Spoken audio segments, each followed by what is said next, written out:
But then there was another twist. I'm blowing my own horn here, but I love entering competitions because I think they help you. If you get shortlisted, it gives you a boost, and it's always good to be able to say, I was shortlisted for a particular competition. Hello and welcome to The Conversation with your host Nadine Matheson. As always, I hope that you're well and I hope that you're enjoying your week. And yes, you are getting another episode this week. And this is the penultimate episode of season 3 of the podcast. Next Tuesday will be our final episode of season 3. But I will not be leaving you empty-handed while I go on hiatus. I love saying that word, hiatus. When we go on our summer break.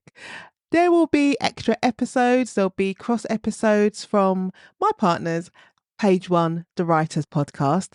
And I'll also be giving you some flashbacks and the best of season 3 throughout the summer. So you won't be alone. I will still be here.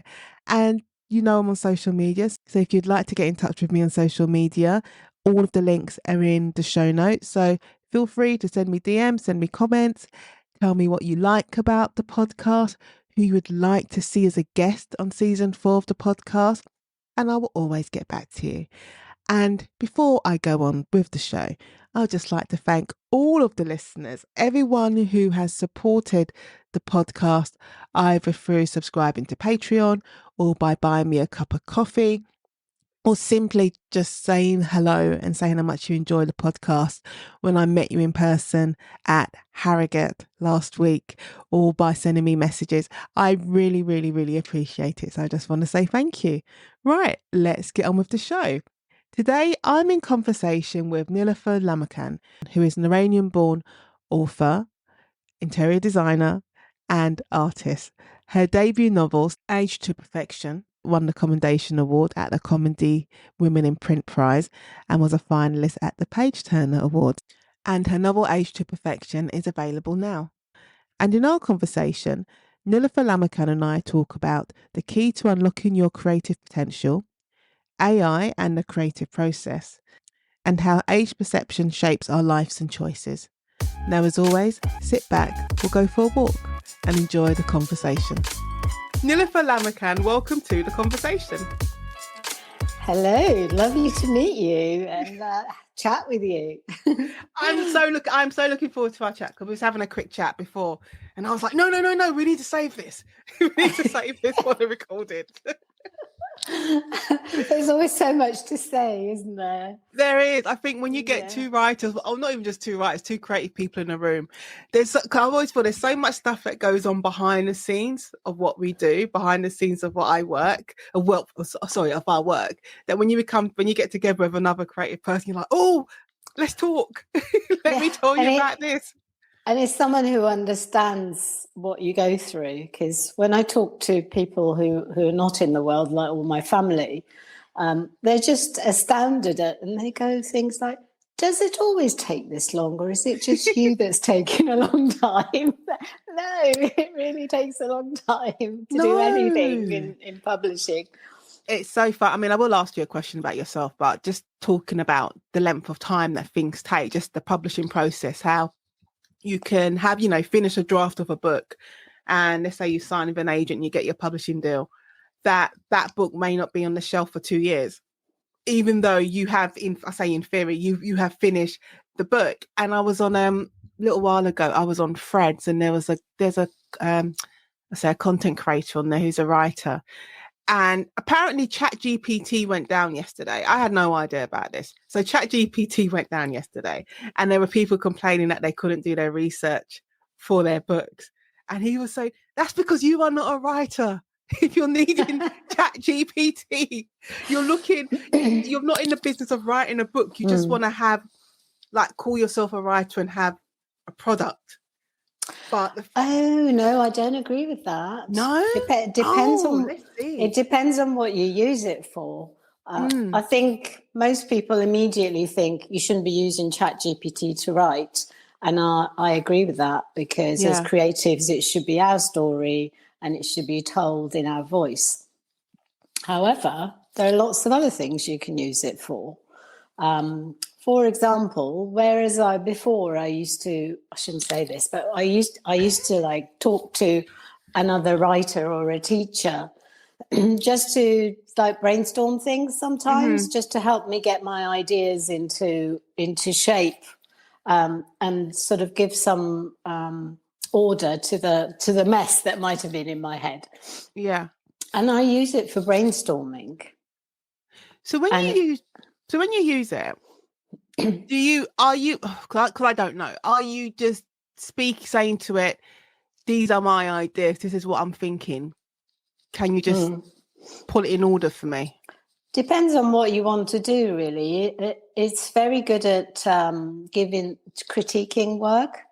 In fact, I gave it my whole book a while back, and it came back with exactly the same comments as an editor had done. You put your whole book in there? I did. And you said it gave you the same comment as an editor? As an editor. A real life editor? Yeah. Yeah. I definitely don't think you can cut out editors and, people in the business. I don't think you can do it all, but I think it does help you through some of the steps to move forward. I don't use it for actually writing, but sometimes you can get it to help you just brainstorm things. I'm thinking of doing this. How does it sound? Does it come across like this, or things like that? So do you use it in place of having an actual person in front of you? So if you had a writer friend in front of you who is readily accessible to you, are you saying you're using ChatGPT in place of that person not being readily available to you? I don't know if I'm putting it right, but no, I understand what you mean. I think you can do. I think your book will get to a point where you will need an editor to look at it. You still need the human touch. But especially at the early stages, I find it quite good for brainstorming. Yeah, because I was going to say, it doesn't, irrespective of what point I'm saying you use it, you choose to use it, you still need that. You need that human voice, don't you? You do, because it will never be able to replicate that human authenticity. Never say never. Yeah. The way it's moving is really scary. You see, when you say scary, I just think of Terminator 2. See, that's where my brain goes. I think people are scared of it, and I think we should be scared of it. I think it could do a lot of good. It could help us in all sorts of areas, to help humans. But it can also be used for evil, and I think it is already being used for evil. And that's where the problem lies, is having some sort of control, because otherwise we've got a few men globally who just run these things, and we're going along, we're all getting sucked into it. And that is very scary to me. And unfortunately, governments are always a bit behind and never have the money to spend on the brains who work these things out to counteract what these companies are doing. I think one of my issues with it is when, which is what the content creator was saying, I can't remember his name, but what he was saying is that when you're using it in place of research, because majority of the time what it's spewing out is not accurate. And I've seen it with I Save the Baby lawyers, because I teach legal research as well. And because, I'm old, I say old school. I'm a traditionalist. Let's say that I'm a traditionalist. So I tell them, you are not to go, because I can tell you're not to go to ChatGPT for your research, because it's going to give you the wrong case law. It's going to give you the wrong statute. You need to do your research properly, even if that means going back down to basics and going down to the library and physically going through aged statute books, because there's going to be a level of inaccuracy. Oh, definitely. I mean, it's getting a bit better, but there's a word for it, which is called hallucination. And they do hallucinate, AIs, and just give you rubbish. And if you don't know what you're doing, then, I was trying to research some statistics around women reading rom-coms and what sort of age groups read what type of books. Yeah. And it came back with this fantastic report with all the statistics. And And I thought, oh gosh, this is really good. So I went back and said, can you tell me what your sources were? And it came back and said, oh, sorry, I actually made them up. There is no research, because I asked my publisher and they didn't have any specific research, and it just made it up. So if you then take that as gospel, you could really get yourself into trouble. Well, you'll get yourself into a lot of trouble. So where would you go? So you write romantic comedies. So where would you get that information from? The stats in terms of who's, the age groups that are reading. Well, there isn't much, because I did ask my publisher, because I wanted to do a pitch to appear on a program. Excuse me. And I asked them, and they sent me, there is some information, but not specifically what I wanted. It doesn't exist. I wanted to know, because my protagonist is older and she has sex, which, doesn't always happen when you've got an older protagonist in books. Because apparently we're all supposed to go off the idea. So I wanted to see what the stats were around that, and how people, how women read, and whether they like to read about things like that, or whether they like to read just about friendships, which some of the research shows when you get to that age. But there isn't any. There isn't much. It's a good idea to do some, I think, for somebody out there. This is the thing why I feel like you should put chat in a situation like that, when you need the information for market research purposes. That's when you need to put Chat GPT, whatever AI search engine, to the side. And I'm going to say, get out on the street and meet people. Yeah, definitely. But the thing is, people will talk to you. People will answer. I mean, within reason, as long as you're not asking them to give all their personal details. But then again, some people might want to give you all their personal details. But people will give you the information. They will answer, and you'll get such a much more richer, authentic, response. Like being out on the street. It's like Vox Pops, isn't it? Yeah, I mean, anything like that. If the research doesn't exist, then GPT can't give it to you. So therefore, you have to do your own research, and then it'll learn from that. So maybe I should do a bit of that. I think so, because I think it's I think it's Chat GPT and all the other ones I don't know, learning from you, which is what disturbs people. Because it's it's your content, whoever Mike's content that it's learning from and then replicating. But Well, I consulted friends and acquaintances around when I did my research for my book. Yeah. And some of the older women who are portrayed, especially in rom-coms, are so different from anyone I know. That everyone I know is still really active and, living a full life and not thinking of themselves as old. Well, you never do, don't you? You don't think in your head, unless something physically starts hurting, you don't think of yourself as being old. You always see yourself in a certain age bracket in your head until you're forced to tick the box. Or I don't know, you're scrolling, you've got your Uber Eats delivery, and they're having to scroll through the age wheel of fortune to find your date of birth because it starts with 19, and the poor man is still scrolling. You've read my book. I've read your book and I had my own experience. So Niloufar, let me ask you about your creative journey, because this is my question. It wasn't necessarily, I always normally ask, about your writing journey, your publishing journey, but I'm going to ask about your creative journey, because because you're a screenwriter, interior designer, as well as an author, but you didn't get into any of these things until, I don't even like even saying it, but later on in life. Yeah. Till like your 40s. In my late 40s, early 50s. I was working, up until then, I'd always had a salaried job. I never thought of myself as having a business acumen. And I just wanted the safety of a salaried job. And I'm single, so, I've got my mortgage to pay and all of that. So I like the safety of it.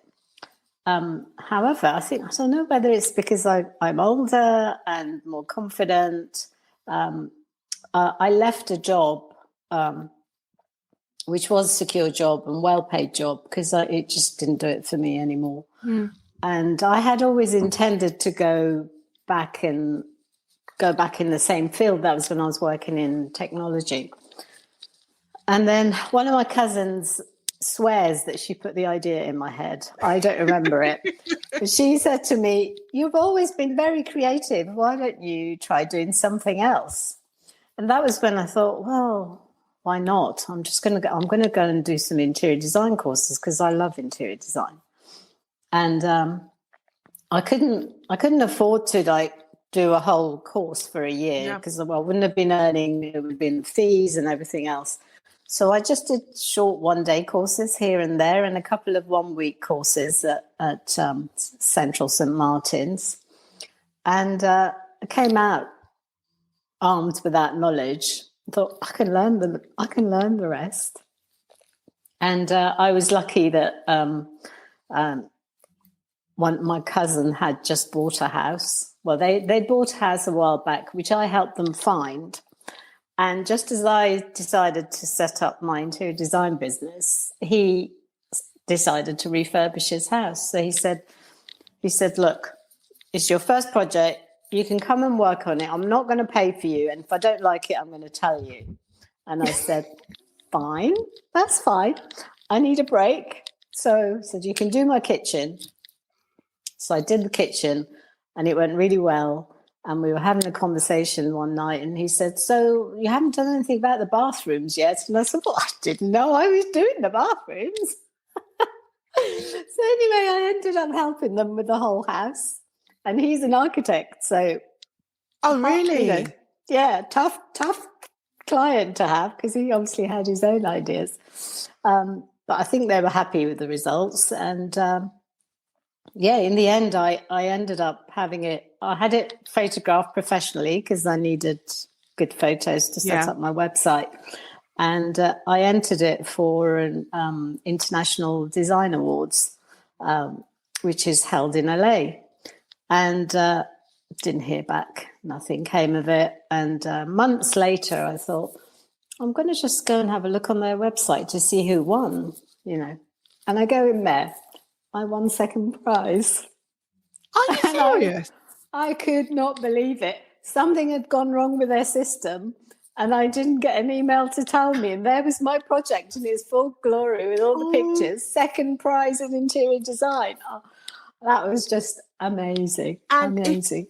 If you hadn't decided to just go and check just to see who had won randomly, if you hadn't have done that, you would have been none of the wiser. None the wiser. Absolutely. I know. I don't know what went wrong. But then there was another twist. I'm blowing my own horn here, but I love entering competitions, because I think they help you. If you get shortlisted, it gives you a boost, and it's always good to be able to say, I was shortlisted for a particular competition. So I entered another competition, which was held here, and that was for a bathroom, I think. And I got shortlisted for that. And they had a gala evening with dinner and everything at Lord's, which was brilliant. And guess what? The date of that was the same date as the gala dinner in LA. I need to speak, because I'm just sitting there with open mouth. And I thought, shall I go to LA? Because I've got cousins who live there, but I could go and stay with them. Shall I go to LA? And then I thought, well, I know I've won second prize in that already. And the gala's just to go and meet people. Everyone knows who's won already. And I think it was delayed for some reason. And I thought, but this one in London, I don't know. I might win. You never know. So I decided not to go to LA, and I went to this one. I didn't win, but I got given my little certificate and had my photo taken by George Clark. So that was very nice. Oh, the houses guy. Yeah. I say the houses guy. Those who watch Channel 4, they know what I'm talking about. Yeah. Do you believe in fate and serendipity and all of these and synchronicity? Are you a believer in that? I think, I mean, I've been talking about having sliding doors moments. Yeah. I've had a few of those since I gave up my salaried job. I think I've had where I've made one decision that's really impacted the rest of my life. Yeah. Shall I give you an example? Yeah, go. When I was looking for an IT job, I was offered. I went for an interview in a hospital, and I was offered a job there. I really didn't like the ambience and the feeling, the vibes they gave off. But it was a good job, well paid. And then I got an agent contact me and say, I've got this other job for you, and it's just for 3 months, but really well paid. And I thought, I didn't like the other one. I'm going to take a risk. I remember standing, I was on holiday in France. I was shopping in Zara. I get the call, and I just go, just go for it. But no, I'll go for the temporary job. Said no to the others. The 3 months turned into nearly 3 years, and at a very good rate, which allowed me to pay off most of my mortgage. And if I hadn't done that, when it came to doing my property development, which was the next stage, I wouldn't have had the money. I wouldn't have had any money behind me to be able to do that. And just making that one decision made such a massive difference to my life. I would not be where I am now if I'd taken that other job. I'd be in a completely different place. When sitting where you are now, when you look back at those moments in your life when they are like significant, pivotal moments, has it ever crossed your mind that you should have made that decision to transition onto this creative path earlier? Or are you just glad it happened when it happened? That's the way it was supposed to happen. Yeah, I'm a very positive person, and I try and look to the future. So no, I think I'm just very happy with how it's gone along. Because when I was younger, I wanted to be a fashion designer, and I wanted to go to university and study fashion design. But my parents, being Iranian and very typical of immigrant parents, said, "Oh, that's not a proper job. You can't do that." So I ended up studying economics. Don't know why, but I just fell into it. But it's what you think it can lead on to. So when you do come from a family of immigrants, and I always find it difficult to say family of immigrants because you don't feel like an immigrant when it's your family. It's only other people telling you that. But when you do come from that sort of background, the number one item on the agenda is stability. And that's economic stability. It's I say stability and health. It's just stability all the way down the list. So it makes sense why you would go and pursue economics. Yeah, I mean, I don't know what it's like with your family, but my family was you had to be a doctor or a scientist or an engineer. Those are the jobs, and maybe not so much lawyer with Iranians. I don't know why. So, in a way, economics was a compromise between a creative. It was sort of social science. I didn't want to do science. I didn't want to do maths. But it comes down to what if your mum is talking to your auntie and they say, "What is Niloufar doing?" "Oh, economics." In their head, they know, okay, economics. They're thinking maybe money. She can go and be an accountant. So that like the path is clear. Yes, exactly. Yeah. Whereas fashion seemed a lot more precarious. And a few years back, my parents actually said to me, we look back and we're really sorry we didn't let you do it. I know, it's very emotional.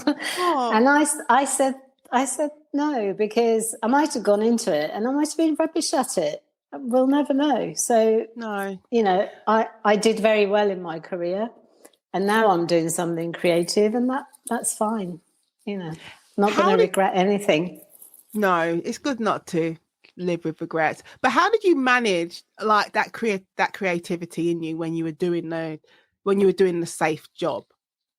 Was it like a cat scratching at the door? Like, wasn't it like irritating? Because you know it's there. I think I just bought a lot of clothes. You went shopping.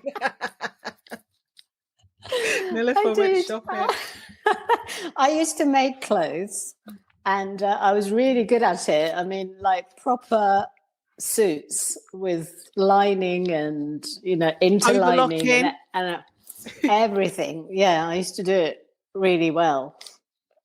But then that sort of culture stopped after a while, because you used to be able to go into John Lewis and there'd be like rows and rows of fantastic fabrics to choose from. And then over the years, that got more and more limited. Yeah. But I used to love making something that I had designed myself and wore it and people liked it. In fact, I remember making myself this beautiful dress. I think it must have been in the late 80s. And it was black velvet, and I had this gold trim on it, and it had this gorgeous pattern at the front with gold cord sewn onto it. But I wore it a few times, though I don't want to wear it anymore. Gave it to the charity shop.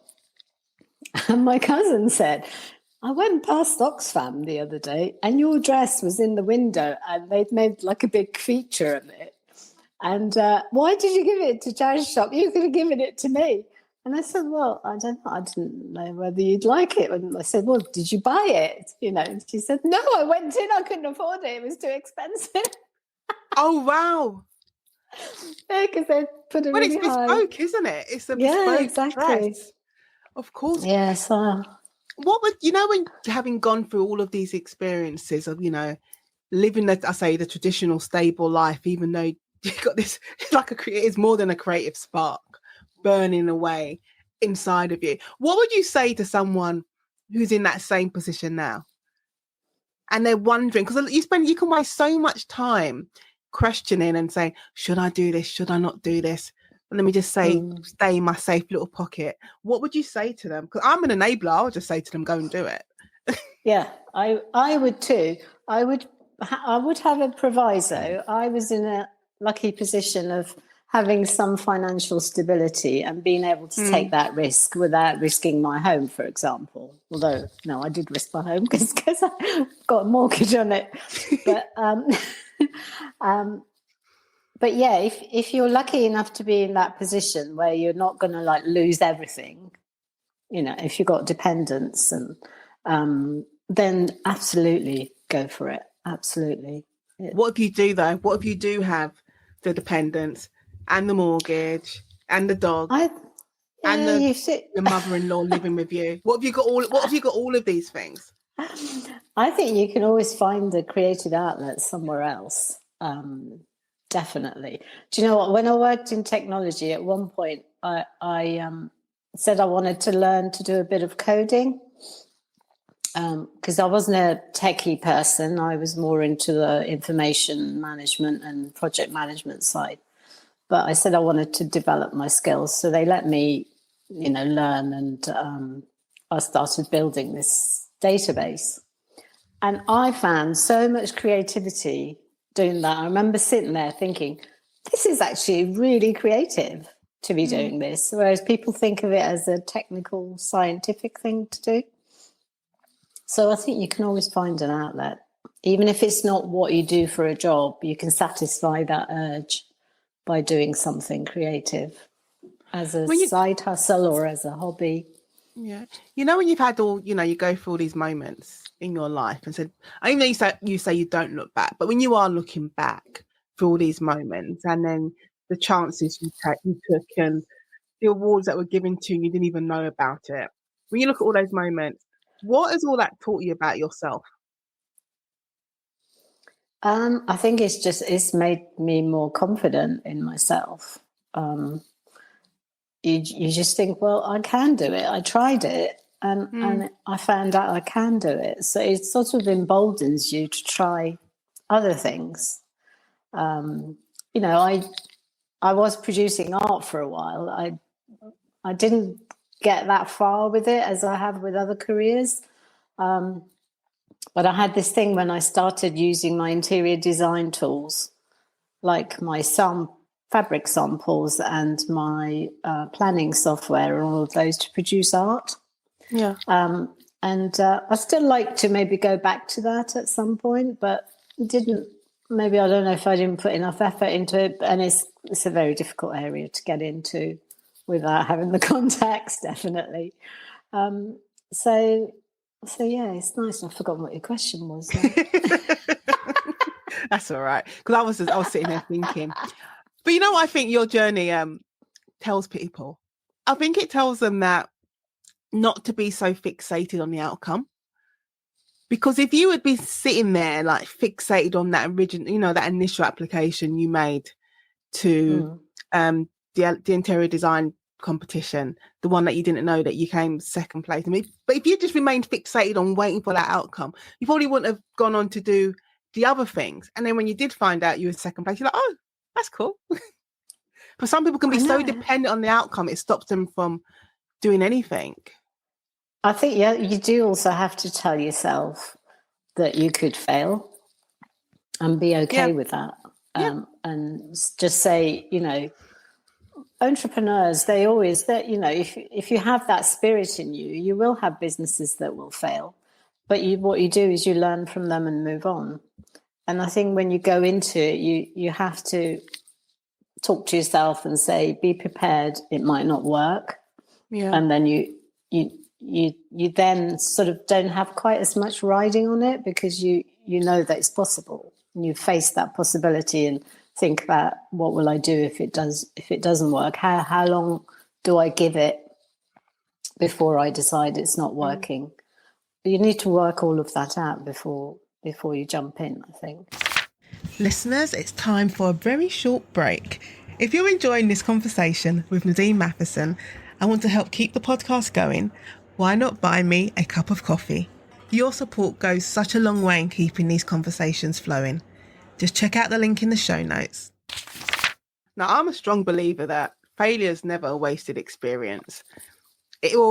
Sometimes it forces you to sit back and reassess things and then decide where your path is going to be. But you'll always learn from it. I mean, it's never nice. No one wants to go through it. No one wants to be told that, well, we don't want you, or we don't think that it's good enough. But you will learn from it. And then the challenge then is what you do afterwards. Yeah, I absolutely agree. Yeah, definitely. You can always learn. And in business, it can be really brutal, like setting up as an interior designer. If I didn't get the work, it's very hard to get work when you start out. And people just may not come to you. And, you could put in a lot of energy and time and nothing happens. You don't earn any money, you don't get any clients. And it would be, really heartbreaking. So when did the writing start? Because now we've done the interior design, we've done the art. You've got your certificate. You made your dresses. So when did the next the next detour on your path take place? Well, I love trying new things, and being in London, you've got so many different colleges. You've got City Lit that does amazing courses, University of Arts, all of those. So I'm always doing courses because I like learning and trying new things. So I booked myself onto a City Lit creative writing course. I think it was a week or something like that. And so that's when I started writing. And I'd never had any ambition to write before. So I just tried it and thought, I quite enjoyed that.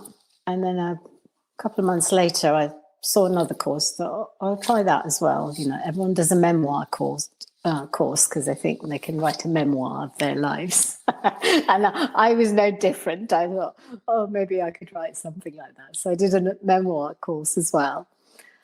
And this is another one of my sliding doors moments, in that I met someone at one of these courses and, we had lunch together, I think, got on, and said, "Oh, we must have a coffee sometime."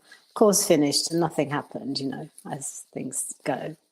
And then it was a good few months later, I thought, no, I really should contact this person because she seemed really nice and it would be nice to make a new friend. So I called her and we went for a coffee, and she told me about this class that she goes to on a weekly creative writing class. So I contacted the teacher and said, "Can I join in?" And she said yes. So I then started doing creative writing every week. And this went on for a bit. And every week she would say to us, "What projects are you working on?" And everyone would go, no one had anything. And she would push us. And after a while I thought, oh God, maybe I should have a project, maybe I should start writing something. And I did find that a lot of the stuff I wrote in class, people really laughed at it. Not in a bad way, but they did laugh, Not so at you, with you. So it was comedic. And I thought, well, maybe I have a knack for this. And that's when the spark sort of went off in my head in terms of doing something. And I had a chat with my teacher, who was absolutely brilliant. And she said to just try it. She gave me some advice. So I started writing around, I think it was sort of January 2020. And initially I was just writing a couple of hours a week. And then the pandemic happened and I had a lot more time. And it gave me a good focus because I live on my own and I was on my own for that whole time. And I started writing. And before I knew it, it was 3 or 4, 5 hours a day. And I would write it and I would send it to my teacher and she would read it and give me feedback. And at one point I had to say to her, I know I have a lot to learn and I know it's not very good at the moment, but please give me some positive feedback too, because otherwise I might stop writing. But she was absolutely right, because I look back at what I'd written at that time and it was just complete gibberish. I had no idea what I was doing. But you learn. Yeah, I don't think there's one writer who doesn't look back at their very, very early work and say to themselves, what on earth was this? The first book, it was a book. The first book I wrote, and it's the first draft. And I always, when everyone asks, I always say I had no business whatsoever sending out a first draft. But I think you're so pleased to finish a book, and there's a story there, and your friends have told you that they like it, but that's not good. That's not enough just because your mate said it's good. And I sent it off, and the rejections came through. I'm like clockwork, but you need to go through that baptism of fire. But every writer's had that experience, and you look back at it now. I think I wrote that back in early 2000s, so 2002 and 3. And I look back, when I did look back, I was like, what on earth? This is terrible. It's a story, but it's terrible. How long did it take you to get a yes on that one? I never got a yes on it. And this is the thing. I mean, God, I was still sending it out because I think I was working at the BBC when I started it. So that must have been about 2002. And I didn't finish it until I qualified, or just before I qualified as a solicitor. Actually, I think before I qualified, I finished it. So we're talking around 2005, 2006, I finished it. And, I'm sending it out to all and sundry, and it's just landing back on my doorstep.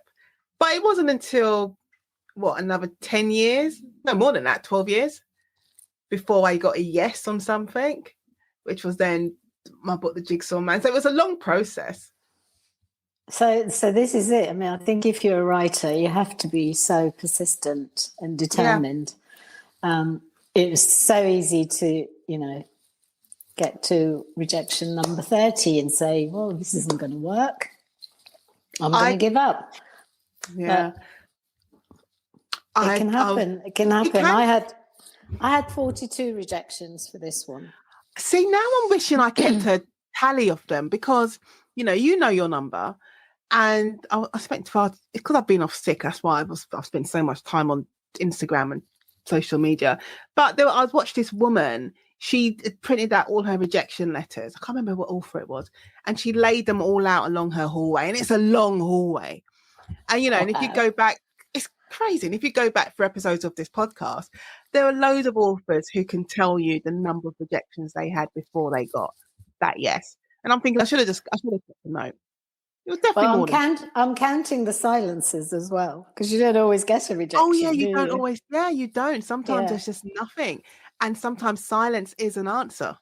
Yeah, silence is a complete answer. I keep everything. I keep like files on everything. So I'm quite organised in that way. So I have all of the folders for each of the people or the organisations that I've sent it to, and what I sent to them, and the version of the what I put in the pitch, and the version of the synopsis and everything. That's how I can count them. Yeah. Did you ever have to deal with imposter syndrome, not just with the writing, but with the interior designing and the art? Through all of those creative avenues, was it something you had to deal with, or was it just never just crossed your path at all? I should say no, I didn't think that way. It just makes me sound very arrogant. No, it doesn't. Everyone's different. Everyone's different. Some people be like imposter syndrome, no. And I don't think that's necessarily that's not a bad thing at all. You just have that much. It's just like, it's a confidence thing. I'm just going to try and see what happens. Sometimes you just think, oh God, do I know the answer to that? And did I give the right answer to that? And that happens now after many, many years of experience.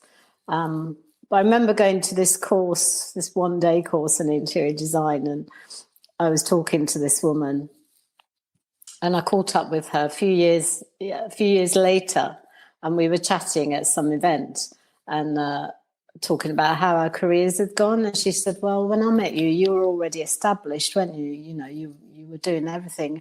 And I was like, no, I had just started. I just sounded like I was established. I had no clients at that point. So, blagging it, really. Well, I never lied, but you can talk as though, Yeah, sometimes you have to, though. Look, there's nothing... this is only just recent occurrence for me. You need a certain level of delusion when you're starting something new.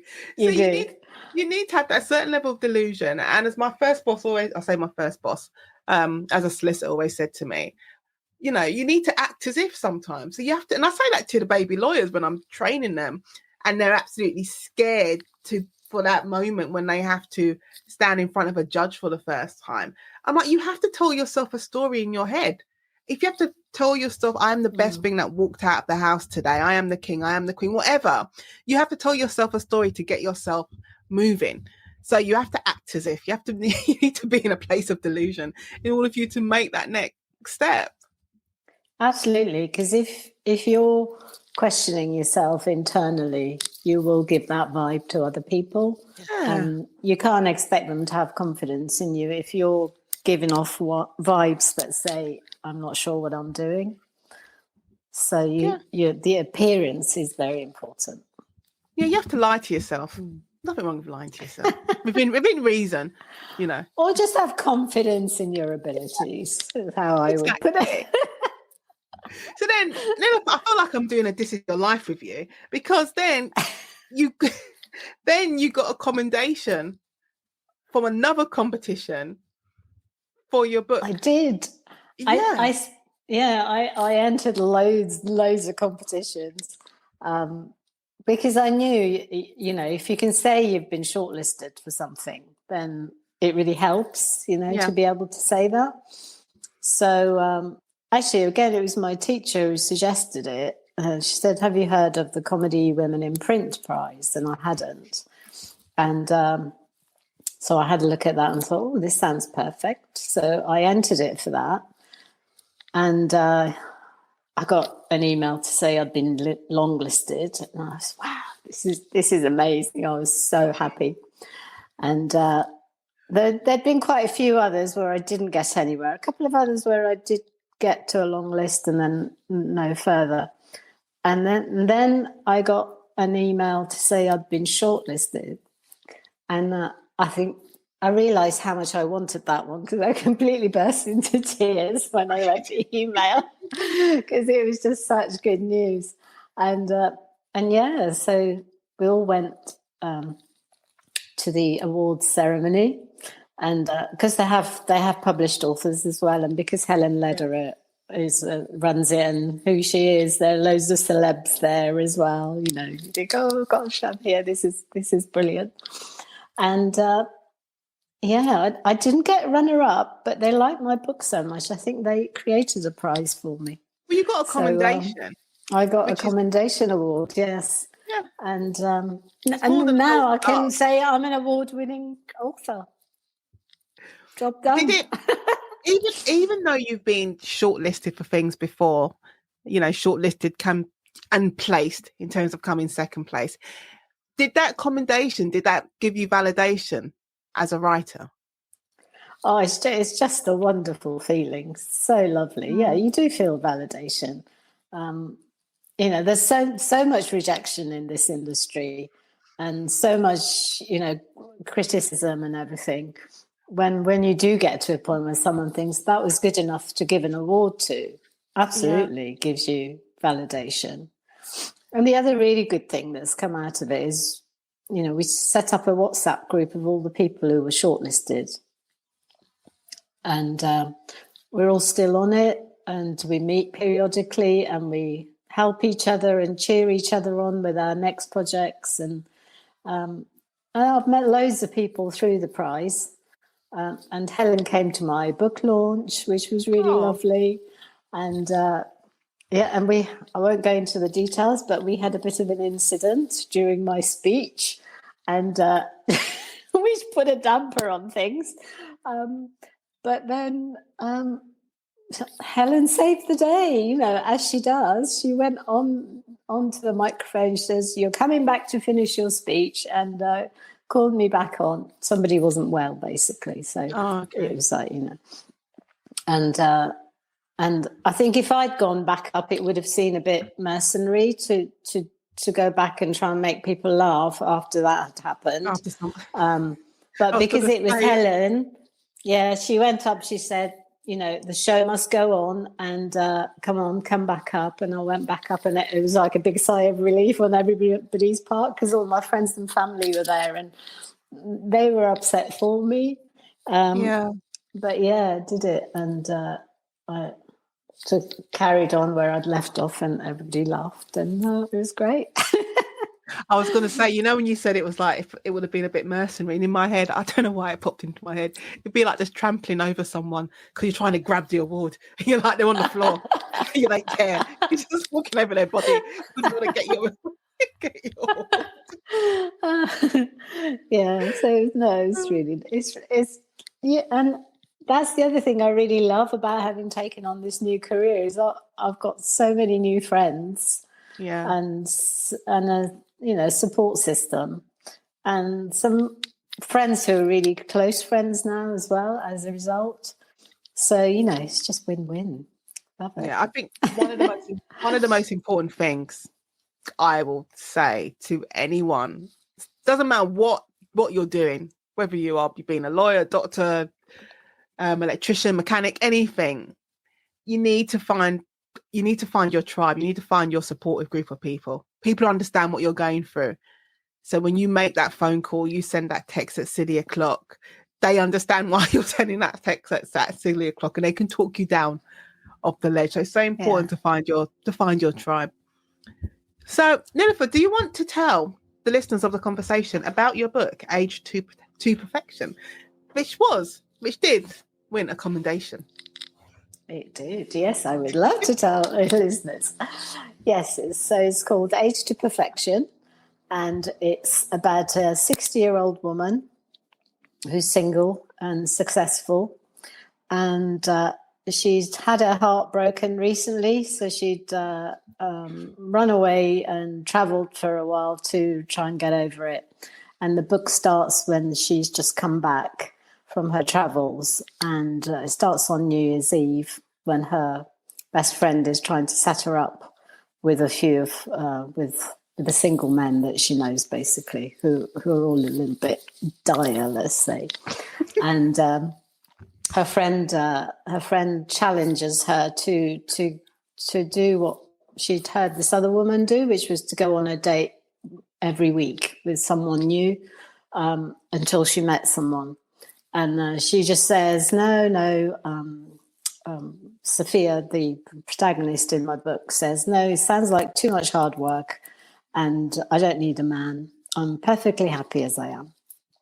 And then she thinks about it, and it's New Year's Day, and she says to herself, I could do it, but I could try and do it without emotional entanglement. I could just have fun and I could just have sex. And that's what she decides to do. So that's what the book is about. It follows her through her year of attempting to date a new man every week, and follows her escapades, which are quite hilarious in parts. And but interwoven between it is her. I made her an interior designer, of course, because I know about interior design. So interwoven is some of her experiences as an interior designer, and she's got a close group of friends and also her family. So there's the dynamics between her and the family. She's got an evil sister. So that's quite a good, was quite a good relationship to write. Yeah. So hopefully people will enjoy that. It is a rom-com. It has this romantic and comedic size, but it's a richer story, hopefully. And also I wanted it to be a rebel yell for older women to say that, don't write us off. We still like sex. We still like to have fun. And we don't just want to be in a supporting role, which is what happens a lot in fiction and in films, I think, where you're just a secondary character. But, I wanted an older female protagonist who was at the centre of the story. All right. So I got two questions following on from your introduction about your book. So did you face any challenges when writing Age to Perfection? Yes. The major challenge right at the beginning was that I didn't know how to write. Oh, my God. Literally. I had no idea what I was doing. I mean, you do these short courses and you think you've learned, but once you start writing, you realise that you really don't know much at all. Yeah. So getting started was quite hard. But I think someone gave me this advice, and now I give it to everyone else, which is to just write. Don't worry about it being rubbish. Get the story on the page. And once you've done that, you can go back and make it beautiful.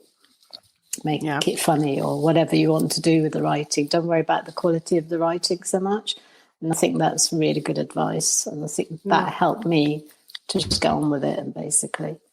Yeah, I think that's the best advice. This goes back to sending out that first draft of a manuscript. Don't do it because it's not ready. That first draft is just you getting your ideas down on a page and getting some kind of a structure of your story down. So I know I was being told, that's just your first draft, and I didn't even know what that meant. I mean, what do you mean it's my first draft? I've been working on it for a year. What does that mean? I didn't even know that was a thing. That, you go back and work on it. I think that's the frustrating thing about it when you are just starting out. You've spent so much time on this piece of work that when you finished it, you're so happy that you finished it. It's an accomplishment in itself to finish something. And you spent the time, as far as you're concerned, it's good. Off it goes off into the world, and your agent will follow, and your publishing deal will follow, and you'll be a bestseller, and then you'll retire. But it doesn't work out that way because that first draft needed to stay on your desktop. Well, it doesn't always work out that way. Anyway, but you've got your books behind you, and I'm still on my first one. And you'll be on the next one. Okay, so if you could spend an afternoon with any of your characters, whom would you choose and why? Oh, that's a very good question. Who do I want to spend it with? I think it's got to be the best friend Layla, because she's fun and she gives good advice, and she loves she loves Sophia. So, yeah, she's my Iranian character. Oh, we were talking about this before we started recording because, you know, you're from Iran. You was born in Iran and then came here when you were young with your family. And because we were talking, you know, you want to bring some part of your culture and who you are into the book. So I always put a little bit of Grenada. Either Grenada will get a mention, or it will definitely get a mention somewhere. So you felt the need to do that with Age of Perfection. Yes, definitely. Yeah, I noticed you like to get Grenada into your books. Yeah, which is lovely. Yeah, yeah. So I put an Iranian character in as the best friend. Yeah, I feel like it's nice. I think originally when I started thinking about writing, I was thinking about writing a family saga set in Iran, and I might still do that at some point. But as of now, yeah, I think I will always have at least one Iranian character in my book. Did you say someone wanted you to make the main character Iranian? Yes, I submitted it to an agent who read it and really, really liked my book. But she felt that if she tried to submit it to publishers, they would then say, you know, the author's Iranian. Why isn't she made the first, you know, the main character Iranian?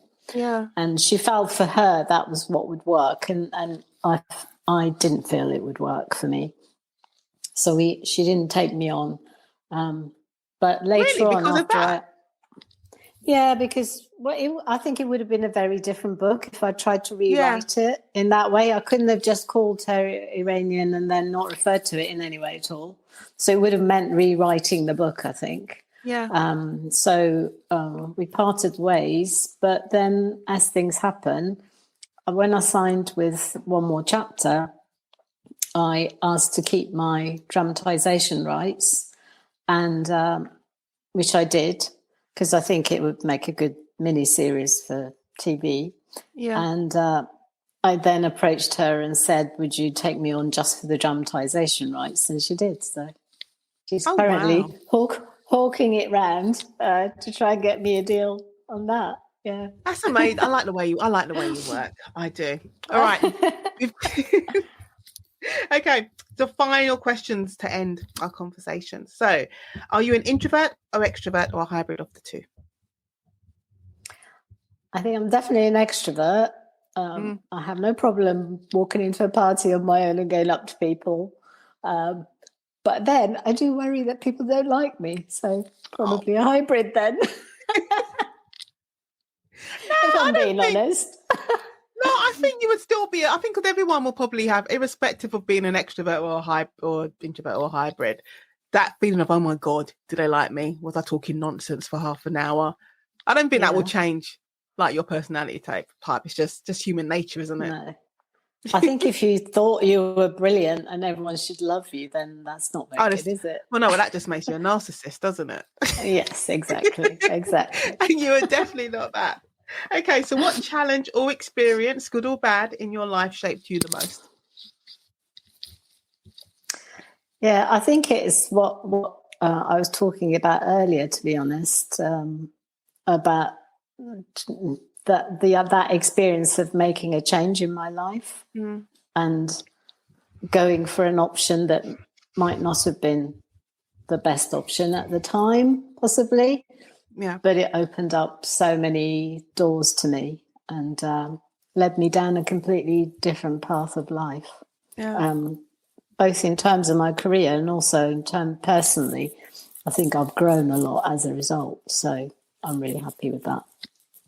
Okay. Even though you did say you don't look back, but if you could go back to when you were 25 years old and give yourself one piece of advice, what would it be?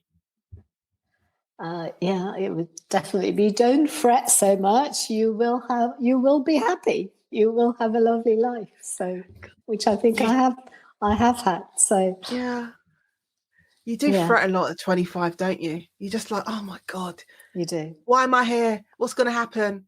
Why hasn't this happened? What am I going to do next? Yes. And letting it get to you, and just being upset about everything and nothing, basically. But then, things fall into place. They do. So, yeah. Okay, so you get a different question, because normally I ask, what is your non-writing tip for writers? But I want to know, what is your dating tip? Oh, my dating tip. My dating tip is ditch the apps. Ditch the apps, definitely. I think it's horrendous. I have tried them in the past, and my word to describe them is soul destroying. I just didn't get on with them. I know some people do, but I think for the personal. So go out there and, I always say, look, and I know I'm guilty of not always being that way, but if you look open, not stand in a corner twirling your beads, but if you look open and you look like you're open to being approached and you're interesting, then you will attract people. Definitely. Can I tell you a story before we say goodbye? That's do. Yeah, right. So before we say goodbye, about the apps. And so I was on Hinge, and this person did the like, and when I went on it, it was just his profile picture was a kitchen cabinet, because he was a kitchen fitter. Now, why on earth would you put a kitchen cabinet? It was a very nice kitchen, because my friend was like, was it a nice kitchen? I said, yeah, it was a nice kitchen, but you don't want to go out a kitchen cabinet.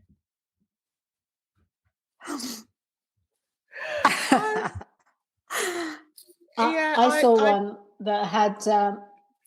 one that had been taken in a disabled loo, and I don't know whether it was the size of the image, but what you actually saw in the image was the toilet. And that was it. That was his profile. Oh God. Yeah. Meet people. Leave the apps alone. Meet people. Yes, definitely.